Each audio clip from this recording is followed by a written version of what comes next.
Oh, hello there. I'm Bilchin. I'm Nimakong.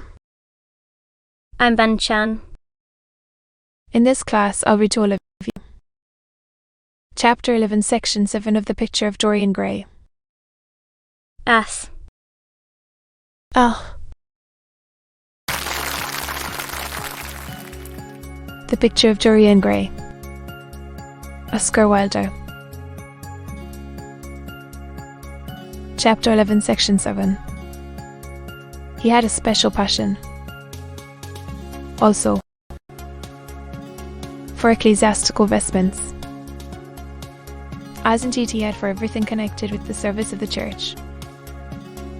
In the long cedar chest that lined the west gallery of his house, he had stored away many rare and beautiful specimens of what is really the raiment of the bride of Christ, who must wear purple in shoes and fine in that she may hide the pallid, macerated body that is worn by the suffering that she seeks for and wounded by self-inflicted pain. He possessed a gorgeous cope of crimson silk and gold thread damask, figured with a repeating pattern of gold pomegranate set in six-petaled funnel blossoms, beyond which on either side was the pineapple device wrought in seed pods. The orphreys were divided into panels representing scenes from the life of the Virgin, and the coronation of the Virgin was figured in coloured silks upon the hood.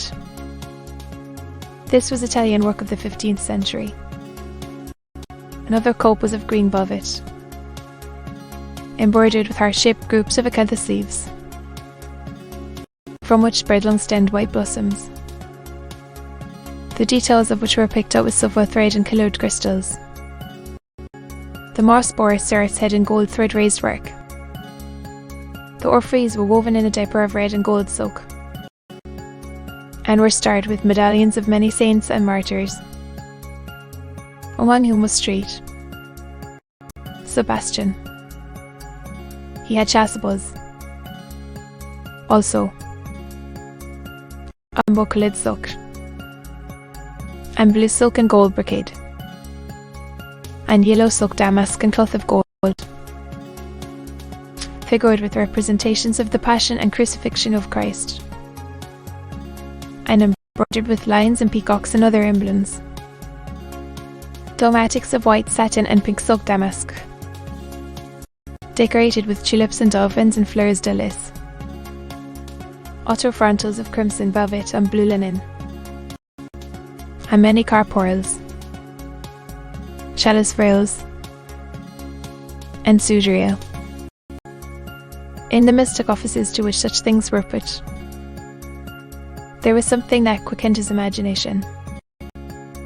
For these treasures, and everything that he collected in his lovely house, were to be to him means of forgetfulness, modes by which he could escape, for a season, from the fear that seemed to him at times to be almost too great to be born upon the walls of the lonely locked room where he had spent so much of his boyhood. He had hung with his own hands the terrible portrait whose changing features showed him the real degradation of his life, and in front of it had draped the purple and gold pall as a curtain. For weeks he would not go there, would forget the hideous painted thing, and get back his light heart, his wonderful joyousness, his passionate absorption in mere existence. And suddenly, some night he would creep out of the house, go down to dreadful places near Bligay Fields, and stay there, day after day, until he was driven away. On his return he would sit in front of the picture, sometimes lulling it in himself, buffeted at other times, with that pride of individualism that is half the fascination of sin, and smiling with secret pleasure at the misshapen shadow that had to bear the burden that should have been his own, After a few years, he could not endure to be long out of England, and gave up the villa that he had shared at Trivell with Lord Jenny, as well as the little white Walden house at Algiers, where they had more than once spent the winter.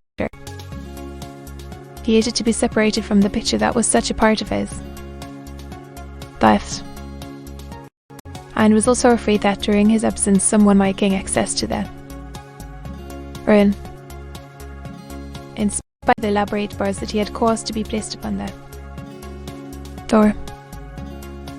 He was quite conscious that this would tell them nothing. It was true that the portrait still preserved, under all the foulness and ugliness of the face, its mock likeness to himself. But what could they learn from that? He would laugh at anyone who tried to taunt him. He had not painted it. What was it to him how vile and full of shame it looked? Even if he told them, would they believe it? To be continued.